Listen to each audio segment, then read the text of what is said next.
அன்பானவர்களே, அனைவருக்கும் காலை வணக்கங்கள், இனிய காலை வணக்கங்கள். இன்றைக்கு என்ன உங்களுடைய நல்லதை விரும்பும் முருகானந்தன்.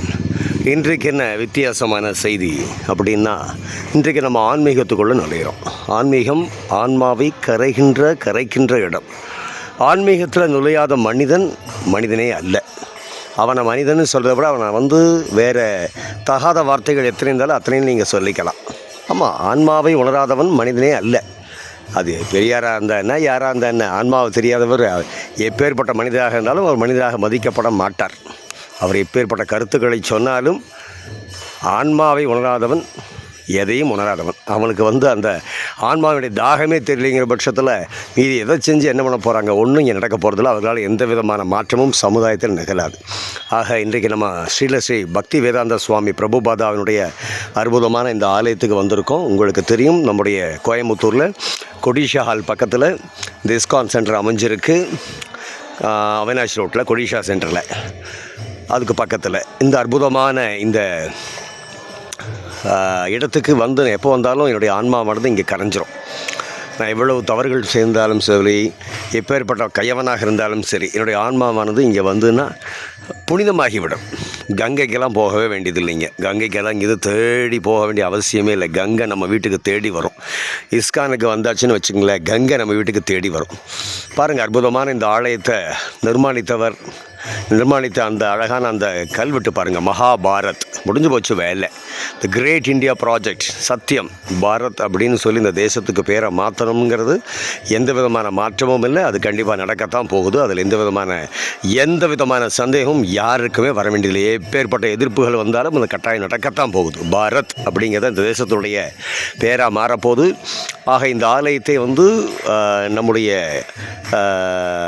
என்றைக்கு அப்படின்னா 2001 16ஆம் தேதி, அதுவும் பாருங்கள் 16/2/2001, 16னா 7ஆம் நம்பர், என்னுடைய நம்பர் 7, அழகாக அது பொருத்தமாக வருகிறது. 7/2/9, 9/1/10, 12, 3, 7-3 அற்புதமான ஒரு நல்ல காம்பினேஷன்.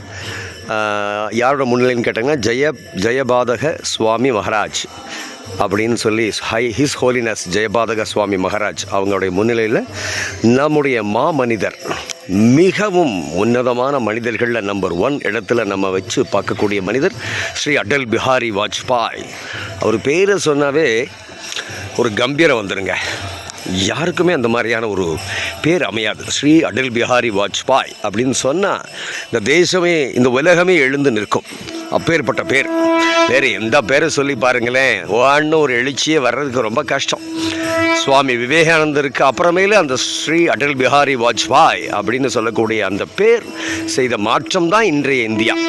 காங்கிரஸ் எல்லாம் வெட்டி தட்டி அதுக்கெல்லாம் இந்த தேசத்தை கடுக்க வந்த நாசகார கும்பல் ஒரு வழியாக அது ஒழிஞ்சு போச்சு. கிட்டத்தட்ட அழியிற காட்சி முடிஞ்சுது. அது கதை முடிஞ்சுது. அதை நம்ம இனி பேச வேண்டியதில்லை. The grand inauguration of semi basement of the temple complex Kovai Chandra, the moon of Kovai. அற்புதமான அந்த ஆலயம் பாருங்கள். இதுதான் நீங்கள் பார்த்துட்ருக்கீங்க. எவ்வளோ அழகாக இருக்குது பாருங்களேன், திவ்யமாக இருக்குது பாருங்கள். அப்படியே சாக்ஷாத் அந்த ஆண்டவனை தரிசனம் பண்ணுற மாதிரி இருக்கு இல்லையா. இந்த கோவை சந்திரா, இந்த கோவை சந்திராவை தான் நம்ம பார்க்குறக்கு உள்ள நுழையிறோம். பாருங்கள் எவ்வளோ அற்புதமாகிட்டுருக்கு பாருங்கள்.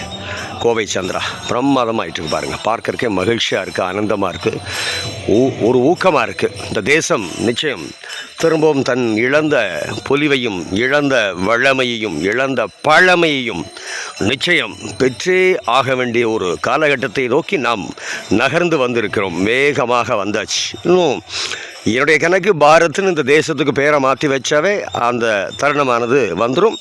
அதுவும் ரொம்ப காலமெல்லாம் ஆகாது. நிச்சயம் ஒரு இந்த நம்முடைய பாரத பிரதமர் மோடி அவர்களுடைய இந்த ஆட்சி காலத்திலேயே அது நிச்சயம் நடந்தேறும். அதில் எந்த விதமான சந்தேகமும் யாருக்கும் வரவே வேண்டியதில்லை. இந்த அற்புதமான இந்த கோவை சந்திரா பாருங்கள் எவ்வளோ அழகாக உருவாயிட்டிருக்கு பாருங்களேன். கலை நுணுக்கங்களோடு இந்த கோவை சந்திரா உருவாயிட்டிருக்கு.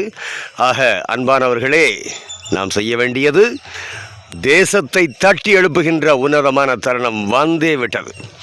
3 முறை நம்முடைய பாரத பிரதமர் அசைக்க முடியாத பலத்தோடு அமர்ந்த அந்த கணத்திலேயே நமக்கான விமோசனமானது வந்து சேர்ந்து விட்டது என்பதை திடமாக நம்புங்கள். இனி இந்த மாற்றத்தை எந்த எதிர்சக்தியாலும் தடுக்கவும் அதை வீழ்த்தவோ நிச்சயம் முடியவே முடியாது.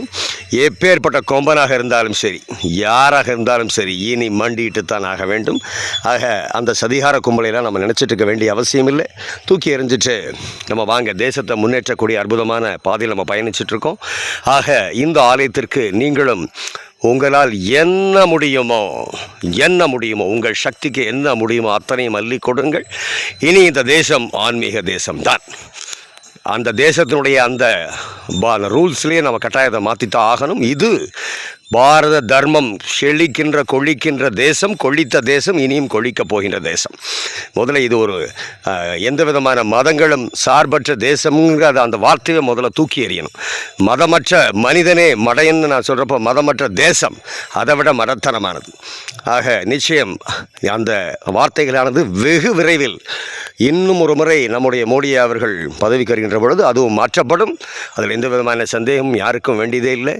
நல்ல மாற்றங்களோடு நம் தேசத்தை உலகமே நம்மை பார்த்து இனி கைகூப்பி தலை வணங்குகின்ற அந்த பொன்னான தருணம் வந்துருச்சு முன்னையே. இனி அது இன்னும் வலிமையாகும். இன்னும் ஒரு 4-5 நாடுகள் தான் இப்போ இந்தியாவுக்கு ஒரு வலிமைக்கு சமானமாக நம்மளை விட கொஞ்சம் அதிகமாக இருக்கிற மாதிரியான ஒரு தோற்றம் இருக்குது. இன்னும் கொஞ்ச நாளில் எல்லா தேசங்களும் நம்முடைய பாரதத்தின் முன்பாக மண்டியிடும் அந்த பொன்னான தருணம் வந்தே விட்டது. உங்களை நல்லதை விரும்பும் முருகானந்தன், ஜெய்பனி சேனலுக்காக.